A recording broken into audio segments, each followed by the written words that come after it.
All right, so today we're going to talk about some situations or some issues that people normally have or traders normally have when they're trading. And we're going to talk about 5 of those issues. So number 1 that we're going to continue is going to be, I can't seem to hold my trades longer for it to go into like 40 pip profit, 50 pip profits, whatever profit target you're looking at. And the biggest reason why that's not really happening is because of lack of confidence, because you got to look at it this way. Whenever a trade goes in 15 pip profit, right? 15 pip profit, 20 pip profit, you're more likely to secure those profits, and then you just walk away from the charts, or you're still looking at the charts, and then you notice that price is continuing to move in that direction, and now you're thinking, ah, man, I knew this is going to go to the point where I thought it's going to go. If only I would have held a little bit longer. You know, now that comes from lack of confidence and also lack of experience, right? Now, experience, when I talk about that, that means that you're not experienced enough to letting trades run, or you're not experienced enough to being in a live trade to be able to let it run. Because if I want to talk really frankly, it takes a lot of balls to hold a trade, right? And a lot of you guys can relate to that. It does take a lot of balls, right? Because if you're taking a trade, right, let's say you have a $1,000 account and you're on a 20-cent lot or a 50-cent lot, and you're like, okay, you know what, I'm going to hold on to the trade, and trade is in like 20 pip profits on a 0.5 lot, and now you're up like $100, 10%, which is a lot, you know, still a lot of risk to begin with, but some people do that. So we're going to talk based on that perspective. Now, you have two options. Whether you can let it run, or you could say, okay, let me just secure profits and then call it a day. But when you secure profits, price keeps running. That's because there's lack of confidence. Now, how do you solve this issue of having no confidence holding a trade? Are you guys ready? I'm going to give you a really good tip. And the really good tip is to close 90%, because you got to build confidence, right? So look at it this way. When you're playing Need for Speed, or like Need for Speed 2, Need for Speed 3, Hot Pursuit, if you guys are old enough and if you guys have been around long enough, you know that there was Need for Speed 3. If you played Need for Speed 3, you would play a track, and then you would get confident in that track, and then you would move on to a much harder track, a much difficult track, or you're gonna change the weather conditions to rain or snow, more slippery, whatever. So you go up levels, but it takes time. Now, when it comes to holding trades, and when it comes to, like, you know, having that confidence in letting a trade run, you have to close 90%, because you have to be comfortable in letting a small percentage run. Because look at it this way, if you're running a 1 lot on a $10,000 account and you're up 20 pips, and now you're scared that should you close the position or should you let the whole thing run, right? Now that's a point where we come into where we have to decide that what should we do, right? A beginner trader is going to say, okay, I'm going to secure the position, but another mindset is going to say, okay, like, you know what, I want to let the trade run. But the best thing to do at this point to gain confidence and to get more comfortable is to close 90%, means close like 0.9 cent of the position and leave 10 cents running, or leave 5 cents running, or man, just leave 1 cent running, because you want to be in that position or in that movement as it goes beyond your expected target, or it goes to your expected target, which was much higher than where your comfort level was. You get me? So that's what you got to do. Let's recap this, right? So whenever you're feeling scared, or whenever you're having that doze off, like, you know, I don't know, like low confidence, secure 90%. And then leave the rest running. Leave the rest running to say where it's gonna go. Now, you do this once, you do this twice, maybe in the next 2-3 months you do this like, you know, 4 or 5 times because the opportunity was there. What's gonna happen after that, right? As you do this over and over again, your confidence is gonna increase in letting smaller positions run. And the time will come where you're gonna say, okay, you know what, I'm not gonna close 90%, I'm gonna close 50%, and then I'm going to leave the 50% run, right? So as your confidence increases in letting positions run, and your confidence increases in price going to your level of, like, you know, your take profit, or where you expect the price to go, you're going to be continuing to let more and more positions run, right? So it takes time. It's not going to happen overnight. It's not going to happen, next week, next month. You have to let positions run, but in small increments, right? And then increase the percentage as you go along. And another thing is, so my favorite way of letting positions run is that on Mondays and Tuesdays, I'm not going to let the full positions run. I'm going to secure profits at like 20 pips, 25 pips, 15 pips, whatever. But when it comes down to Wednesday and Thursday, when I know there's going to be bigger moves because now we're in the middle of the week, when you have Wednesdays and Thursdays, I'm going to be more prone to let a 50% position run, a 60% position run. And if I've made gains on Monday, Tuesday, Wednesday, and Thursday rolls around, and I know that the Thursday is an analysis that I've seen maybe last month, last week, now I'm going to say, okay, you know what? I've made my gains Monday, Tuesday, Wednesday. Thursday, I'm going to let the entire position run to see if I can make more gains, right? So that's how you get comfortable and you get confidence in letting positions run. Next, there are also a lot of issues where people say that I have a lot of FOMO when I'm looking at the chart, right? Like when price has already moved and you're like, oh man, like I should have entered that trade. I knew price was gonna go, and now price is moving bullish, bullish, bullish, or let's say the price is moving bearish, bearish, bearish. Let me take a sell because I have a fear of missing out. I may miss the move, right? And that's the reason why a lot of you guys lose, all the time. Like I get messages in our members group all the time that, hey man, like price broke resistance, we moved up, and I took a buy when price broke the previous high, and all the time price just retraces. All the time price just, like whenever I enter a trade, price goes in the opposite direction. And the reason why is because you're having huge amounts of FOMO, right? And this FOMO is, so look at it this way. You have a bullish candle, and then you have another bullish candle, and after this you get a third bullish candle. If you're taking a buy on the top of the third bullish candle, that means you're anticipating the fourth bullish candle to continue pushing up. Now you got to ask yourself this: what's the probability that the fourth bullish candle will continue moving bullish versus what's the probability that the fourth bullish candle will retrace to create support and to retest the high? What's the probability? Tell me. Like a lot of you guys are going to say, yeah, there's a high probability we're going to have a retracement, but still, as price goes up, reaches the high, you get FOMO, and then you take a buy anticipating price to continue pushing up. How does that make any sense?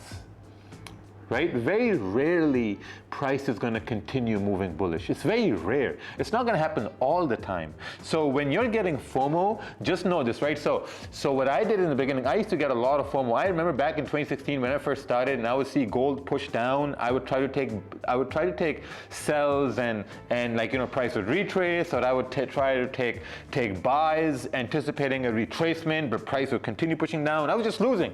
No matter what I did, I would still lose. So when you're having FOMO, this is what I need you to do. Whenever you see price move up violently, or whenever you see price move down violently, wait for a retracement. If price moves bullish, just know this. Tell yourself that if price is moving bullish, there's going to be a probability that we will retrace, we will create a support, and I'm going to look for a buying opportunity for price to retest the high. And the same way if price moves bearish, understand this: whenever price is moving bearish, force yourself to acknowledge this, that okay, there's going to be a retracement, I have to wait for retracement, I have to wait for a resistance, and then I have to take a sell for price to retest the low.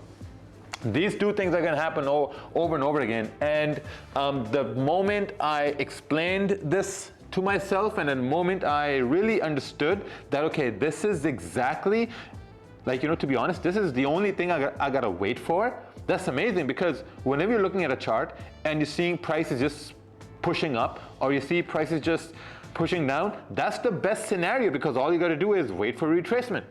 That's it. Just wait for retracement. And that's how you're going to solve FOMO. But it's also a lot of, it's a lot to do with psychology as well. Because if you have a fear of missing out and you've missed out, just tell yourself, hey man, I've missed out on the trade. If there's going to be no retracement in the time that you need to trade, then you've missed out on the trade.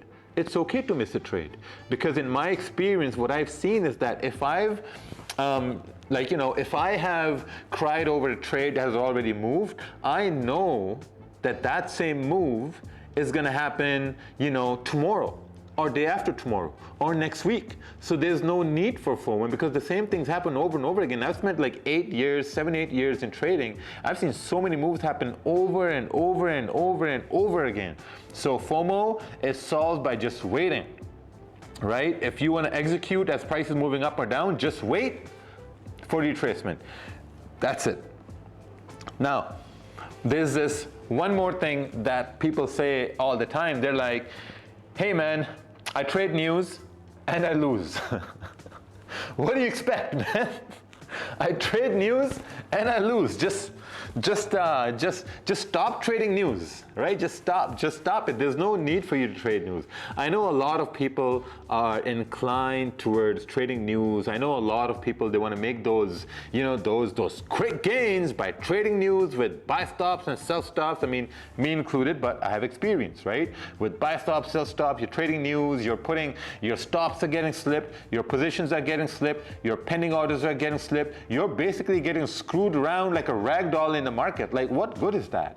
The probability of you making a huge profit on news over 12 months is very, very low, especially when you're trying to trade NFP, CPI, FOMC, retail sales data, unemployment news. All these news events have different probabilities of working out or not working out, being slipped or not slipped. These news events, they have different data. Unless you're gonna focus on just one news event and just trade that, you're not gonna have enough sample size to say that, okay, you know what, I'm profitable on NFP because I've traded NFP 12 times for the last year, because there are 12 NFPs in 1 year, and now I can continue doing that. Right? So it takes time. You can't trade NFP and then trade CPI and unemployment and say, oh yeah, I'm not profitable trading news, because you don't have enough sample data. Why would you do that? So the simple answer is that if you trade news and lose, just stop trading news. There's no need for you to trade news, man. Just stop it. So you have to just stop trading news. Now, there's one thing that people message me all the time now, is that my spouse or my family, they don't support my trading. This is a huge issue. And the reason why this is a huge issue is because, the reason why you're trading, now I get where you're coming from, right? I understand where you're coming from.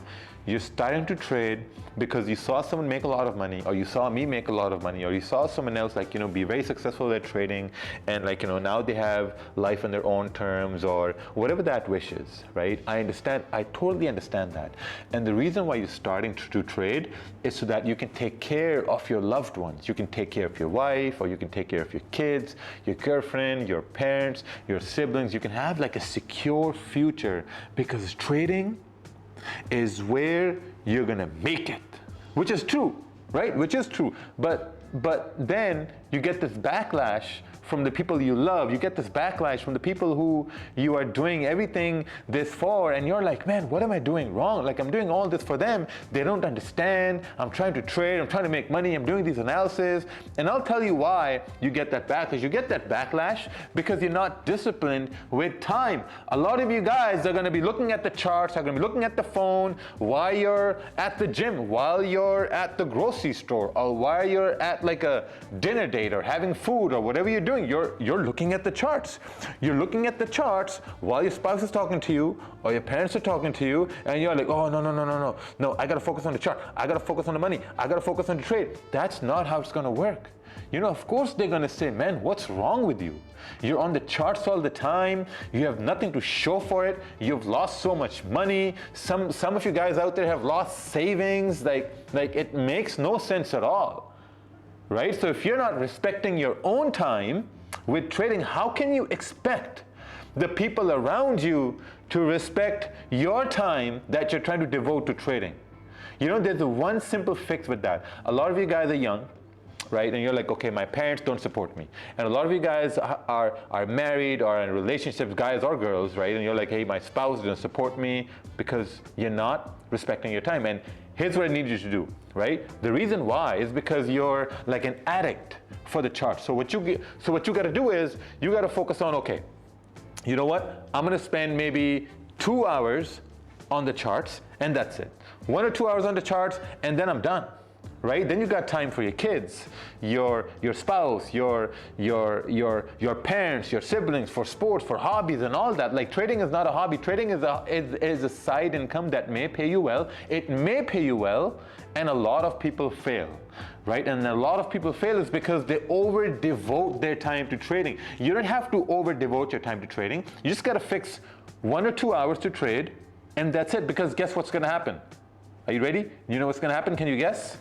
What's going to happen is that if you're trading for, let's say, if you're devoting 2 hours to trading, let's say in the morning, after, let's say, 4, 5, 6 months, you're going to truly understand how price moves during those 2 hours. You're going to truly understand how your specific currency pair moves in those 2 hours at that same time every day. But if you're focusing on 8 hours and 6 hours, now you're mixing up sessions. You're mixing up currency pairs, because if you're trading gold, gold is not going to move the same way in the Asian session the way it moves in New York. Pound yen is not going to move the same way as it moves in a London session, as it's going to move in like, you know, the Asian session. It's going to work. It's not going to work like that. Right? So if you want people to really respect your time that you're trying to devote to trading, you have to set specific times, like 1 hour a day, 2 hours a day. That's it, maximum, right? A really big example is, if you're going to go to gym for 4 hours or 5 hours, you better be going to gym to become an IFBB pro. You know, you better go to the gym to become a bodybuilder, right? Like a professional. But a lot of us are not cut out for that. So a lot of us, we know that we need to go to the gym for maybe like an hour, hour and a half. And maybe in 6 months, we're going to be in a good shape where if we take off our shirt, someone's going to say, oh yeah, man, you got a great body. But we know it's going to take 6 months. Trading, same exact thing. It's the same game, right? You focus on 1 or 2 trades. In 6 months, someone's going to turn around and say, okay, hey man, like, listen, you've been trading a specific pair for 6 months for 2 hours every day, and now you know what you're doing. Can you help me out with that? Can you help me out with my analysis? You think my analysis is right? So that's going to really help you, right? And then your parents, your spouse, your sometimes your kids, man. Like, you guys are old enough that you have older kids, and they may say, hey, mom, dad, what are you doing? You know, you're not making any money. You're not bringing any money back, right? So maybe they'll say, okay, you know what? I'm going to let this person be, because they're not overindulging themselves in trading. They're only focusing on, like, you know, 2 hours a day, and that's fine. You know, that's fine. They have like moderate results, and trust me, moderate results are going to come in. How are you? How are you? What's up? Okay, let's go to mama. Come. This is the big one. I want to trade full time. Isn't that just a beautiful dream? I want to trade full time. And let me tell you, trading full time comes with a lot of responsibility, right? Because first thing what you got to do is you got to look at it this way, right? Whatever you're doing now, if you have a business, you have a job, that job or that business, it pays for your bills, your rent, your mortgage, your insurance, your utility bills, excuse me, all that stuff. So now you got to be able to trade in a way where you can substitute that income with trading, and all the money that you're going to make from your job or business, that's going to go in savings, but the money you're going to make from trading, that's going to go towards your bills. So if you really want to trade full time, or if you like that idea, or you want to chase that idea, you got to look at it this way. You have to trade in a way where you can say that, okay, if I'm going to trade slowly, patiently with some of the methods we discussed, what bill can I pay from trading? Like, can I pay my internet bill, which is going to be like $100, $50, depending on where you live? Or can I pay my, you know, car insurance? Can I pay my utility bill, one utility bill? Or can I pay my gas for the car? Whatever the case is, and you got to go about that route slowly, and only then you're going to be able to say, okay, you know what? Now in 6 months' time, I can pay my rent, or I can pay my mortgage, or I can take care of that biggest bill that we have, and slowly I can see that I'm getting to the point where I may be able to trade full time, because trading from, or the money I'm making from trading is now, it's supposed to cover my entire bills for the month. Right? So this whole idea of trading full time, it's very attractive. right? It's very attractive, and I can tell you this much. It just grows over time. You guys a lot of you guys don't understand the power of slow gains, just chipping away at small bills for like 6 months, 12 months, and then getting to the point where you can pay your rent or you can pay your mortgage, and then you can say, okay, you know what? Now maybe I can take some time off from my main work and go all in on trading and see where it goes from that point. Right? Trading full time is not going to happen next month. It's not going to happen, in like 4 months, 5 months, 6 months. Trading full time, man, it's going to happen in, like, I would say maybe a year, like 8 months to a year, because you got to develop the confidence. You got to develop some experience. You got to be focused on 1 or 2 pairs. You got to be focused on your session, and you got to create this whole, life around the time that you're trading. Because in the beginning, when I started, I was trading in the morning, pre-New York time, New York Open, and everyone around me, they knew that, okay, Raja Banks is trading at this time, and we don't want to disturb him because he's going to trade at this time, and then he's done, right? And then slowly I started to say, okay, you know what, if I'm getting a withdrawal, what I can pay from this withdrawal. Can I pay my phone bill? Perfect. Can I pay my internet bill? Perfect. Utilities? Perfect. And slowly, once you get to the point where you pay your rent, or you pay your mortgage, that's the point where you start to say, okay, you know what? Maybe we're going somewhere with this. Maybe we're heading in the right direction where we'll be able to say, okay, you know what? Now my entire bills from trading are paid by only trading 2 hours a day, 1 hour a day. And then slowly you're going to come into full-time trading. Right? So I hope this helped. There were a lot of psychological things that are involved. It takes time. You just got to give it time. You can't rush the process. Even with the prop firms, you just cannot rush the process at all. It's just not going to work the right way as you may assume it should work. Right? So take care. Hope this helps. Be safe and don't overtrade.